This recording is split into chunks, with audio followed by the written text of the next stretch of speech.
Ladies and gentleman, എൻ്റെ എല്ലാ പ്രേക്ഷകർക്കും നമസ്കാരം. ഞാൻ വളരെ വളരെ കാത്തിരുന്ന ഒരു ട്രെയിലർ റിയാക്ഷനാണ് പപ്പപ്പ. ആൻഡ് എനിക്ക് പ്രത്യേകിച്ച് പറയാനുള്ളത്, ഞാൻ അന്നും ഇന്നും എന്നും ദിലീപേട്ടനെ വിശ്വസിച്ചു.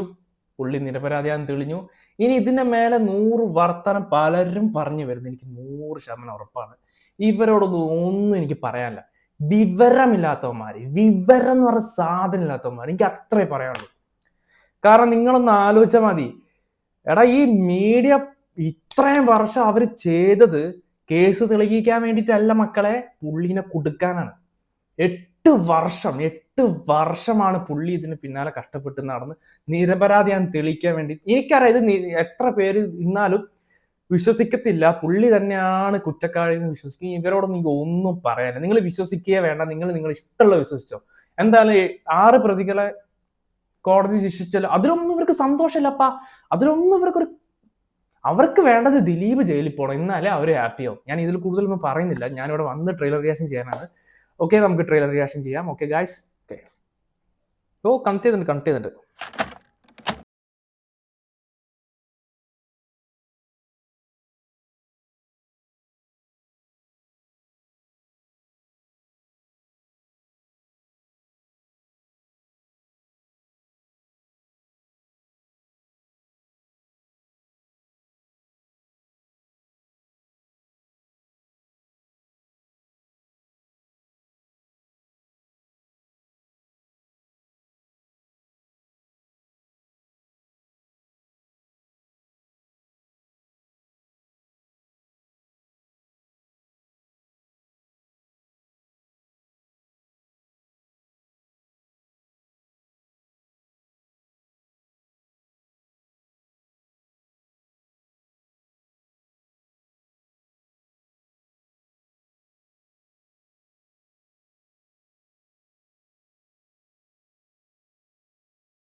ഇന്നും കൊഞ്ചം വേണമാ.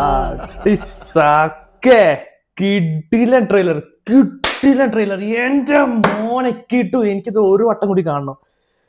ഓ മാൻ, ഡിസംബർ അണ്ണന്മാര് പൊക്കടാ. ഡിസംബർ നമ്മുടെ തിരിച്ചു വന്നടാ മക്കളെ. വാടാ, ഇതുക്ക് മേലെ ഒരു ട്രെയിലർ കാണിക്കടാ. കിട്ടു സാധനം. എന്റെ മോനെ കിട്ടില്ല. എനിക്ക് പറയാതിരിക്കാൻ. എന്റെ മോനെ, എന്താ മോനെ ഇതിൽ ട്രെയിലർ എന്തെല്ലാം പാക. എന്നാ ട്രെയിലർ ഗായ്സ്, എന്താ പറയാ. ഇത് മോനെ പൊളിക്കും ലാലേട്ടൻ. എന്റെ മോനെ, ഈ വീഡിയോ കഴിഞ്ഞിട്ട് വേണം എനിക്ക് ഒന്നുകൂടി ട്രെയിലർ കാണാൻ. കിട്ടില്ല ട്രെയിലർ. ഇത് പൊളിക്കും. ഇത് എല്ലെണ്ണത്തിന്റെ അണ്ണാക്കിലിട്ടുള്ള ഒരു പിരിപ്പിട്ട. അന്ന് രാംലീല, ഇന്ന് ബബ്ബ. വാട മക്കളെ വാട. എനിക്ക് ഇനി ഒന്നും പറയാനില്ല. കിട്ടില്ല ട്രെയിലർ. ഇതിനൊക്കെ ആരെങ്കിലും എന്തെങ്കിലും കുറ്റം പറഞ്ഞുകൊണ്ട് വാ. ട്രെയിലർ കിട്ടു. ഇനി പടം ഇറങ്ങട്ടെ മക്കളെ, പടം ഇറങ്ങട്ടെ. ഇനിയിപ്പോ ഞാൻ ഈ പറഞ്ഞ കാര്യങ്ങളൊന്നും നിങ്ങൾക്ക് ഇഷ്ടപ്പെടാൻ സാധ്യത വളരെ കുറവാണ്. നിങ്ങളൊക്കെ ഞാൻ പറഞ്ഞല്ലോ, ഞാൻ അവനൊപ്പമാണ്, അവക്കൊപ്പമാണ്. യഥാർത്ഥ പ്രതികളെ പിടിക്കുന്നതിൽ എനിക്ക് സന്തോഷമേ ഉള്ളൂ. കുറ്റം ചെയ്യാത്തവരെ കുറ്റപ്പെടുത്തുന്നത് മണ്ടത്തരാണ്. സോ നിങ്ങൾ ആ സ്ത്രീ, ഡബ്ബിങ് സ്ത്രീ പറയുന്ന പോലെ ആ തള്ളക്കിയ വിവരം ഞാനൊന്നും പറയുന്നില്ല. ആ തള്ള പലതും പറയും. ഒരു വിവരം എന്ന് പറഞ്ഞ സാധനമല്ല. അപ്പൊ നിങ്ങൾ എൻ്റെ ഇന്റർവ്യൂ കണ്ട ചൊറിഞ്ഞു വരും. അതൊക്കെ പോട്ടെ.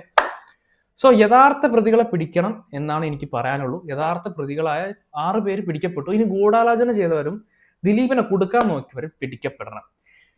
ഇന്ന് ദിലീപിനെ കുറ്റം പറഞ്ഞൊരു നാളെ നിങ്ങൾ പറയും സോറി, നോക്കിയോ, നിങ്ങൾ പറയും. ആ മനുഷ്യൻ അത്രയും 8 കൊല്ലം തകർക്കാൻ നോക്കി.